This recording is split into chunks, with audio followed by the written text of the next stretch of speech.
በስመ አብ ወወልድ ወመንፈስ ቅዱስ አሐዱ አምላክ አሜን። የልዑል እግዚአብሔር ፍጹም ሰላምታ የእናታችን የቅድስት ድንግል ማርያም የአደራና የፍቅር አማላጅነት የቅዱሳን ሐዋርያት ረድኤትና በረከት በያላችሁበት ይድረሳቸው። ውድና የተከበራቸው የፍኖተ ኤማሁስ ቤተሰቦች የቻናላችን ተከታታዮች እንደምን ሰነበታቸው? እንደምን ሳላቸው? እግዚአብሔር አምላካችን በቸርነቱና በምሕረቱ ጠብቆ ከቅዱስ ጴጥሮስና ከቅዱስ ጳውሎስ ዓመታዊ የቃል ኪዳን በዓል ጋር በሰላምና በጤና አደረሰን አደረሳቸው። ሐምሌ 5 ቀን በቤተ ክርስቲያናችን ታሪክ ውስጥ እጅግ ደማቅና ታላቅ ቀን ነው። የቤተ ክርስቲያን ምሰሶዎች፣ የወንጌል ገበሬዎች፣ የዓለም ብርሃናት የሆኑት ቅዱስ ጴጥሮስና ቅዱስ ጳውሎስ በሰማዕትነት ያለፉበት የድል አክሊልን የተቀዳጁበት ዕለት ነው። ለመሆኑ ለመላው ዓለም ክርስትናን መሠረት የሆኑት እነዚህ ሁለት ታላላቅ ሐዋርያት ለምን በአንድ ቀን ይከበራሉ? ከእነርሱ ሕይወት ተጋድሎና ፍቅር ዛሬ እኛ ምን እንማራለን? የሐምሌ 5 በዓል በኦርቶዶክስ ተዋሕዶ ቤተ ክርስቲያናችን ያለው መንፈሳዊ ምስጢርና ትርጉምስ ምንድን ነው? በዛሬው የፍኖተ ኤማሁስ እትማችን የእነዚህን የብርሃናት አለቆች ታሪክና የበዓሉን ታላቅን ምስጢር በስፋትና በጥልቀት እንመለከታለን። ነፍስን የሚያለመልም ዕውቀትን የሚጨምር ቆይታ ይሆንልናል። እስከ ፕሮግራሙ ፍጻሜ ድረስ አብራችሁን ሆኑ። ሰብስክራይብ ያላደረጋችሁ ሰብስክራይብ በማድረግ የቤተሰባችን አባል ሆኑ። ለሌሎችም እንዲደርስ ቪዲዮውን ላይክ እና ሼር ማድረጋችሁንም አትርሱ። ወደ ዛሬው ዝግጅታችን እንለፍ። ውድ የፍኖተ ኤማሁስ ቤተሰቦች፣ ከአይሁድ ወገን ለነበረው ሕግንም አጥብቆ ለሚከተለው ለቅዱስ ጴጥሮስ የተሰጠው ቁልፍ ከአሕዛብ ወገን ለነበረውና በሮማውያን ስልጣኔም ላደገው ለቅዱስ ጳውሎስም ተሰጥቶታል። አንደኛው በሰይፍ ተሰይፎ ሌላኛው ቁልቁል ተሰቅሎ የሞቱት እነዚህ ሁለት መብራቶች ዛሬ ግን በዓለም ዙሪያ በአንድነት ይበራሉ። ለመሆኑ ፍጹም የተለያየ አስተዳደግና ማንነት የነበራቸው እነዚህ ሁለት ታላላቅ ሰማዕታት እንዴት በአንድ ቀን በአንድ መድረክ ሊዘከሩ ቻሉ? ወደ ዋናው ምስጢር ከመግባታችን በፊት እስኪ የሁለቱን አስደናቂ ታሪክ በአጭር በሆነ መልኩን ቃኘው። የመጀመሪያው ቅዱስ ጴጥሮስ ከዓሣ አጥማጅነት እስከ መንጋ ጠባቂነት። ታሪካችንን የምንጀምረው በገሊላ ባህር ዳርቻ ነው። ስምዖን ይባል ነበር። ቀላል፣ ግልጽና ቶሎ የሚቆጣ ግን ደግሞ ፍጹም ቅን የነበረ ዓሣ አጥማጅ። ሰዎችን የምታጠምዱ አደርጋቸዋለሁ የሚለውን የጌታን ጥሪ በሰማም ጊዜ ጀልባውንና መረቡንም ጥሎ ተከተለው። ጌታም ጴጥሮስ አለት አለው። ጴጥሮስ በጌታ ዘንድ እጅግ ቅርብ ከነበሩት 3 ደቀ መዛሙርት አንዱ ነበር። በደብረ ታቦር የጌታን ክብርን አይቷል። በጌታ መያዝ ሌሊት ግን በፍርሃት 3 ጊዜ ካደው። ነገር ግን ያ የጴጥሮስ ፍጻሜ አልነበረም። ያንተንና የእኔን ሕይወት የሚቀይረው ታላቅ ትምህርት የተገኘው ከዚህ በኋላ ነው። ጴጥሮስ ያንን ክህደት በምሬት ለቅሶ አጠበው። ትንሣኤው ላይ ጌታ ፍቅሩን መረመረው። ትወደኛለህን አለው 3 ጊዜ። ጴጥሮስም አዎን ጌታ ሆይ እያለ መለሰ። ጌታም በጎቼን አሰማራ፣ ጠቦቶቼን ጠብቅ አለው። በዕለተ ጴንጠቆስጤም መንፈስ ቅዱስ በወረደ ጊዜ ያ የፈራው ጴጥሮስ በአንድ ቀን ስብከት 3000 ሰዎችን ወደ ክርስትና አምጥቶ የቤተ ክርስቲያን ምሰሶም ሆነ። ወደ ሁለተኛው ታሪክ ስናልፍ ቅዱስ ጳውሎስ ከአሳዳጅነት እስከ ወንጌል አርበኝነት። አሁን ደግሞ ፊታችንን ወደ ተቃራኒው አቅጣጫ እናዞር። ሳውል ይባል ነበር። በኦሪት ሕግ የተማረ በሮም ዜግነቱም የሚኮራ ክርስቲያኖችን ለማጥፋት የሚጋደል ጨካኝ አሳዳጅ። ቅዱስ እስጢፋኖስ በድንጋይ ሲወገር ልብሱን ይጠብቅ የነበረው ይሄው ሰው ነው። ክርስቲያኖችን አሳዶ ለማሰር ወደ ደማስቆ እየተጓዘ ሳለ ግን መንገዱ ላይ ተአምር ተከሰተ። ከሰማይ የወረደ ታላቅ ብርሃን በረታበት፣ ከፈረሱም ላይ ወደቀ። ሳኦል ሳኦል ስለምን ታሳድደኛለህ የሚል ድምፅን ሰማ። ጌታ ሆይ ማነ ሲልም ጠየቀ። አንተ የምታሳድደኝ እኔ ኢየሱስ ነኝ የሚል መለኮታዊ ድምፅ ሕይወቱን በአንድ ጀንበር ቀየረው። ዓይኑ ታውሮ የነበረው ሳኦል በሐናንያ እጅ ከተጠመቀ በኋላ የዓይኑ ቅርፊት ወድቆ ጳውሎስ ሆነ።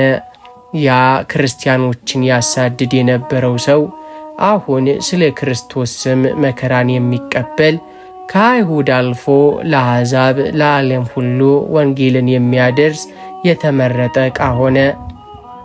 14 ታላላቅ መልእክታትን በመጻፍ ለዛሬዋ ቤተ ክርስቲያን መዋቅርና ዕውቀት መሠረትን ጥሏል።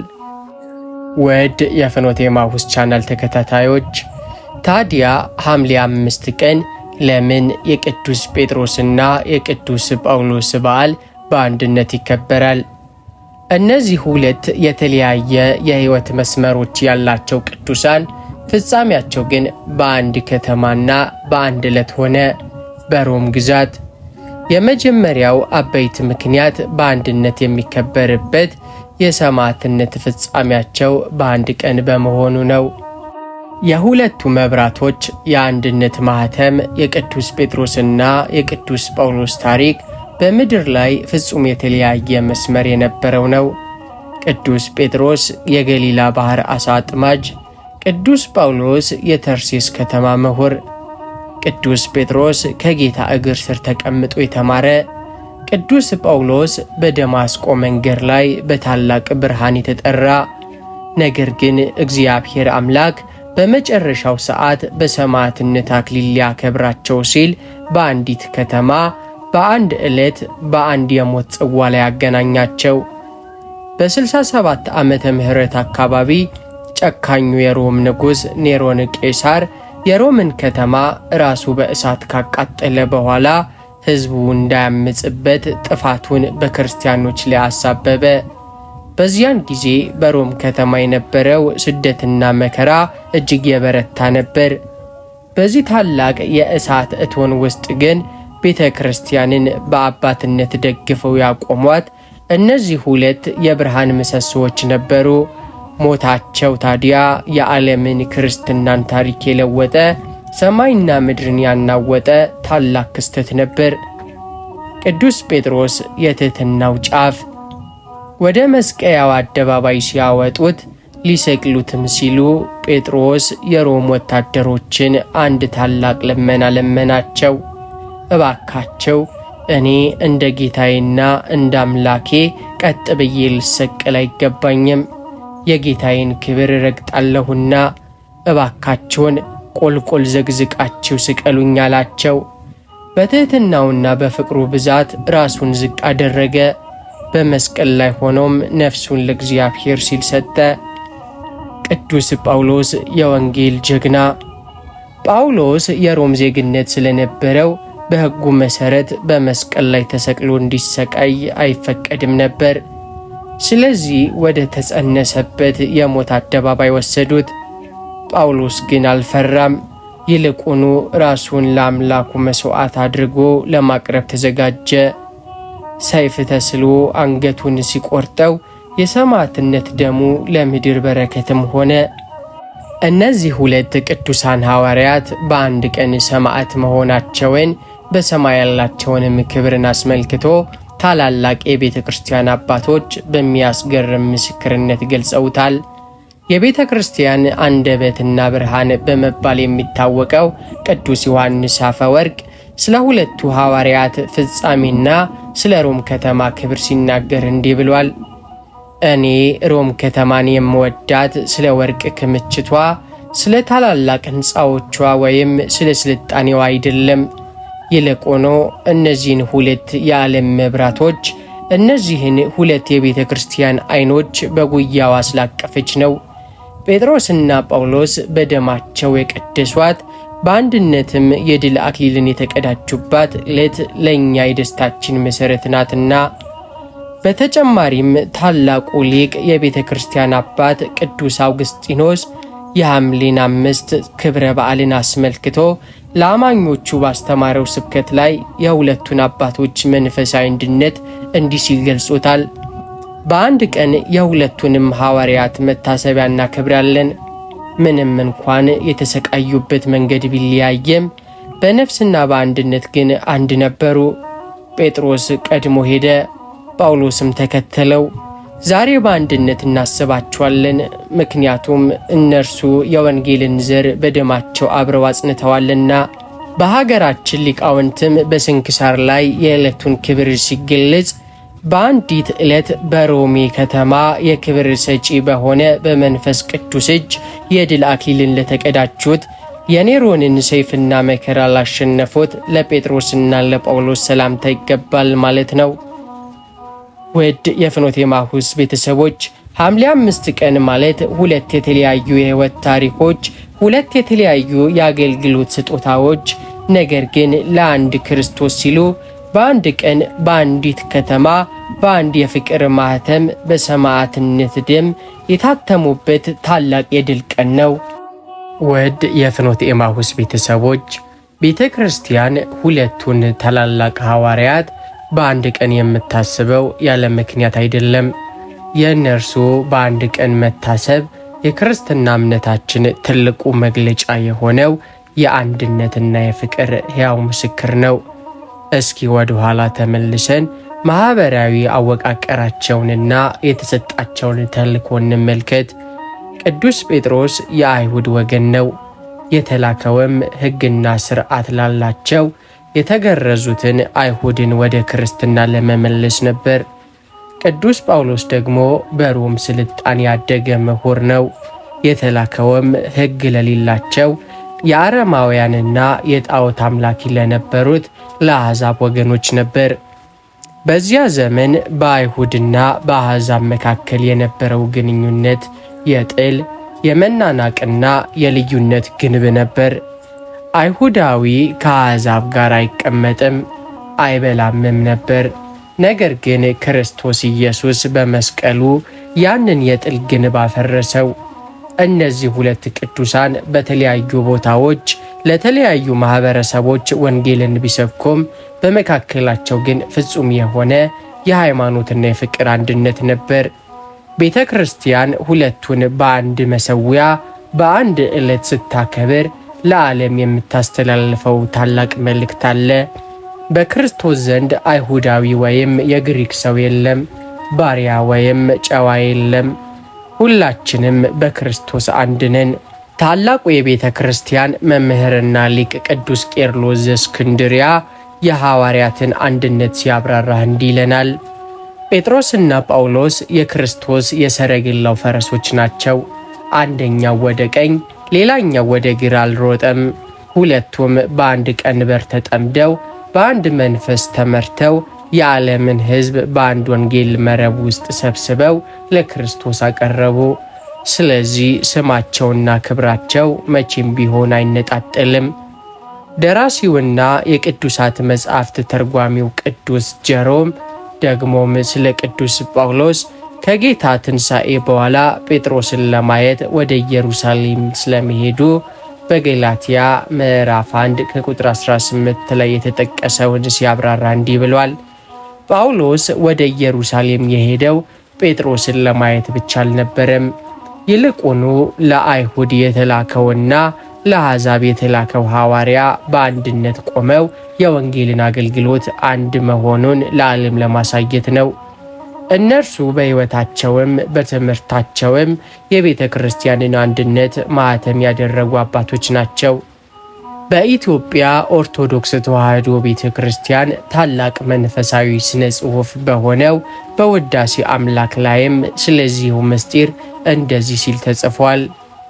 በአንዲት እውነተኛ ሃይማኖት ቤተ ክርስቲያንን ያጸናችኋት ጴጥሮስና ጳውሎስ ሆይ ሰላም ለእናንተ ይሁን። ውድ የፍኖተ ኤማሁስ ተመልካቾቻችን ዛሬ ዓለማችን በዘር በቋንቋ በጎሳና በፖለቲካ ተከፋፍላ በምታመስበት በዚህ ዘመን የቅዱስ ጴጥሮስና የቅዱስ ጳውሎስ በአንድነት መከበር ትልቅ ትምህርት ይሰጠናል። ልዩነቶቻችንን አጥፍተን በትህትና ተደጋግፈን በአንዲት ቅድስት ቤተ ክርስቲያን ጥላ ስር እንዴት በአንድነት መቆም እንዳለብን ያስገነዝበናል። ውድ የፍኖተ ኤማሁስ ቤተሰቦች፣ የቅዱስ ጴጥሮስና የቅዱስ ጳውሎስ በአንድ ቀን አብሮ መከበር ሌላው ትልቁ ምስጢር ለእኛ ለኃጢአተኞች የተሰጠ የታላቁ እግዚአብሔር ቸርነት፣ ይቅርባይነትና ምሕረትም ሕያው ማሳያ ማረጋገጫ በመሆናቸው ነው። እነዚህን ሁለት ቅዱሳን ቤተ ክርስቲያን ከፍ አድርጋ ስታሳየን እግዚአብሔር ሰዎችን የሚመርጥበትና የሚቀይርበትን ድንቅ አሰራር እንረዳለን። ቅዱስ ጴጥሮስ የንስሐ መገኛ ነው። ጴጥሮስ እኮ ጌታን በቅርብ የሚያውቀው ተአምራቱን ያየ ከአንተ ጋር ወደ ወህኒም ወደ ሞትም ለመሄድ የተዘጋጀው ነኝ ያለው ታማኝ ደቀ መዝሙር ነበር።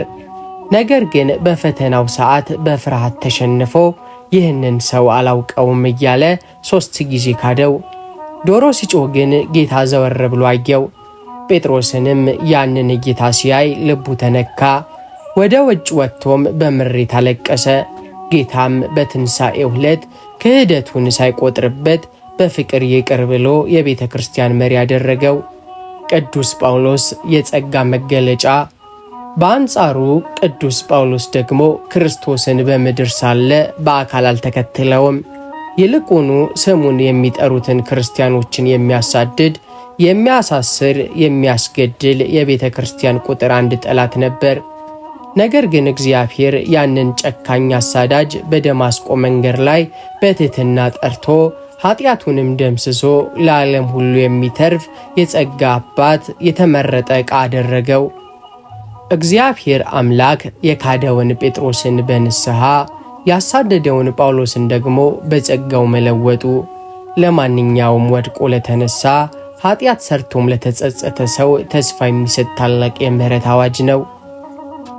የእነዚህን ሐዋርያት የሕይወት ለውጥና የእግዚአብሔርን ቸርነት አስመልክቶ የቤተ ክርስቲያን አባቶች በሚያስደንቅ ሁኔታ አስተምረውናል። ታላቁ ሊቅ ቅዱስ አውግስጢኖስ የእነርሱን ታሪክ በማነጻጸር ለእኛ ያለውን ተስፋ እንዲህ ሲል ገልጾታል። እግዚአብሔር ጴጥሮስንና ጳውሎስን የመረጠው ማናችንም ብንሆን ተስፋ እንዳንቆርጥ ነው። አንደኛው ካደው፣ ሁለተኛው አሳደደው። ነገር ግን ሁለቱንም ይቅር አላቸው። አንተ የካርክ መስሎ ከተሰማ የጴጥሮስን ንስሐና ይቅርታ ተመልከት። አንተ ቤተ ክርስቲያንንና እውነትን የበደልክ መስሎ ከተሰማ ደግሞ የጳውሎስን መለወጥ ተመልከት። የእግዚአብሔር ቸርነት ከሁለቱም ይበልጣልና። ራሱ ቅዱስ ጳውሎስ በመልእክቱ ላይ የእግዚአብሔርን ቸርነትና እርሱ ለሰው ልጆች ምሳሌ መሆኑን ሲመሰክር በአንደኛ ጢሞቴዎስ ምዕራፍ 1 ቁጥር 15-16 ላይ እንዲህ ብሏል። ኃጢአተኞችን ሊያድን ክርስቶስ ኢየሱስ ወደ ዓለም መጣ የሚለው ቃል የታመነና ሁሉ እንዲቀበሉት የተገባ ነው። ከኃጢአተኞችም ዋናው እኔ ነኝ። ነገር ግን የዘላለም ሕይወት ለማግኘት በእርሱ ለሚያምኑ ምሳሌ እንድሆን ኢየሱስ ክርስቶስ ዋና በመሆን በእኔ ላይ ትዕግስቱን ሁሉ ያሳይ ዘንድ ምሕረትን አገኘው ይለናል። የሶርያው ኮከብ ቅዱስ ኤፍሬም ደግሞ በድርሳኑ ላይ የጴጥሮስን እንባና የእግዚአብሔርን ቸርነት ሲያደንቅ እንዲህ ይላል። የጴጥሮስ እንባ የክህደቱን እድፍ አጠበው፣ የእግዚአብሔር ቸርነት ደግሞ ከበደሉ በላይ ከፍ አደረገው። ያ የፈራው አሳ ጥማጅ በቸርነቱ ብዛት በዓለም ዙሪያ መለኮታዊውን መረብ የሚዘረጋ ሐዋርያ ሆነ። ውድ የፍኖተ ኤማሁስ ቤተሰቦች፣ ሐምሌ 5 ቀን እነዚህን ታላላቅ አባቶች ስናስብ የእግዚአብሔርን ቸርነትና ምሕረት ለእኛም እንደሚሠራልን ልናውቅ ይገባል። እኛም ብንወድቅ ብንበድልና ብንሳሳት እንኳ እንደ ጴጥሮስ የምሬትን እንባ አልቅሰን እንደ ጳውሎስም ሕይወታችንን ለበጎ ነገር አስገዝተን ከተመለስን የአምላካችን የይቅርታ እጆች ሁልጊዜም የተዘረጉ መሆናቸውን ይህ ዕለት በደማቅ ሁኔታ ይመሰክርልናል። ውድ የፍኖተ ኤማሁስ ቤተሰቦች፣ የቅዱስ ጴጥሮስንና የቅዱስ ጳውሎስን ታሪክ ሰምቶ የበዓሉን ታላቅነትን ማውቆ ዝም ብሎ ማለፍ አይቻልም። የቅዱሳን መታሰቢያ ዋና ዓላማው ታሪካቸውን ማድነቅ ብቻ ሳይሆን የሕይወታቸውን ፍሬ እኛ ውስጥ እንዲደገም ማድረግ ነው። ዛሬ በ21ኛው ክፍለ ዘመን በብዙ ፈተና ውስጥ የምንኖር ክርስቲያኖች ከእነዚህ የዓለም መብራቶች ሕይወት 4 ታላላቅ መመሪያዎችን እንማራለን። የመጀመሪያው ተስፋ ለመቁረጥንና የንስሐን ኃይል እንማራለን። የጴጥሮስ ክህደትና የጳውሎስ አሳዳጅነት የሚያስተምርን አንድ ታላቅ እውነት አለ። የመጀመሪያ መውደቅ የሕይወት ፍጻሜ አይደለም። ጴጥሮስ ከካደ በኋላ ተስፋ ቆርጦ ወደ ይሁዳ ዕጣ ፈንታ ራስን ወደ ማጥፋት አልሄደም። ይልቁኑ በቅን ልብ አለቀሰ፣ ተመለሰ። ጳውሎስም ካለፈው ጥፋቱ ይልቅ የፊቱን የጽድቁን ጉዞ አሻቅቦ አየ። ዛሬ በኃጢአት ማዕበል ተመተን በሕይወት ፈተናም ወድቀን እግዚአብሔር እኔን አይምረኝም ብለን ተስፋ የምንቆርጥ ሰዎች ካለን ከእነዚህ አባቶች የንስሐን መንገድ እንማር። የእግዚአብሔር ቸርነት ከበደላችን ሁሉ ይበልጣልና። ሁለተኛው መማር ያለብን ነገር ፍጹም የሆነ የወንጌልና የእውነት አርበኝነት ነው። እነዚህ ቅዱሳን በምድር ላይ ምቾትን፣ ሀብትን፣ ዝናን ወይም ስምምነትን አልፈለጉም። ቅዱስ ጳውሎስ በአገልግሎቱ የገጠመውን መከራ ሲገልጽ በጅራፍ ተገረፍኩ፣ በድንጋይ ተወገርኩ፣ መርከቤ ተሰበረ፣ በረሃብና በጥም ኖርኩ ይላል። ነገር ግን አንዲትም ቀን ወንጌልን ከመስበክ ወደ ኋላ አላለም። ቅዱስ ጴጥሮስም በነገሥታት ፊት ቆሞ ስለ ክርስቶስ በድፍረት መሰከረ። ዛሬ እኛ ለአምላካችን ስንል ምን ያህል መከራን ለመቀበል ዝግጆች ነን? እውነትን ስለ መናገርና ስለ ሃይማኖታችን ስንል የሚመጣውን ተጽዕኖስ እንዴት እየተጋፈጥን ነው? አባቶቻችን በደማቸው የጠበቁትን እምነት እኛ ዛሬ በሕይወታችን ልንመሰክረውና ልንጠብቀው እንደሚገባ እንማራለን። ሦስተኛው ነጥብ ልዩነትን ማሸነፍና በአንድነት መቆምን እንማራለን። ዛሬ በቤተ ክርስቲያናችንም ሆነ በማኅበራዊ ሕይወታችን ውስጥ ያለው መከፋፈል፣ በጥቅምና በጎሳ መለያየት እጅግ ያሳዝናል። ከእነርሱ የምንማረው በአስተሳሰብ፣ በአስተዳደግ ወይም በአገልግሎት ስጦታ ብንለያይ እንኳ በክርስቶስ ፍቅር ግን አንድ መሆን እንደምንችል ነው። አራተኛ መማር ያለብን ለክርስቶስ ያለንን ፍቅር በተግባር ማሳየት ነው። ጌታችን ጴጥሮስን ትወደኛለህን ብሎ በጠየቀው ጊዜ ጴጥሮስ በፍቅር ተቃጥሎ ጌታ ሆይ አንተ ሁሉን ታውቃለህ፣ እንድወድ አንተ ታውቃለህ አለው። ጳውሎስም ከክርስቶስ ፍቅር ማን ይለየናል? መከራ ነው ወይስ ጭንቀት? እያለ የፍቅሩን ጽናት መሰከረ። ፍቅራቸውን ግን በቃል ብቻ አላስቀሩትም፣ ሕይወታቸውንም መሥዋዕት አድርገው አሳዩት እንጂ። ክርስትና የቃላት ድርድር ሳይሆን የሕይወት መሥዋዕትነት ነው። እግዚአብሔርን መውደዳችንን የምናሳየው ትእዛዛቱን በመጠበቅ ወንድሞቻችንን በመውደድና ለቤተ ክርስቲያን በቅንነት በማገልገል መሆን እንዳለበት ከሕይወታቸው እንማራለን።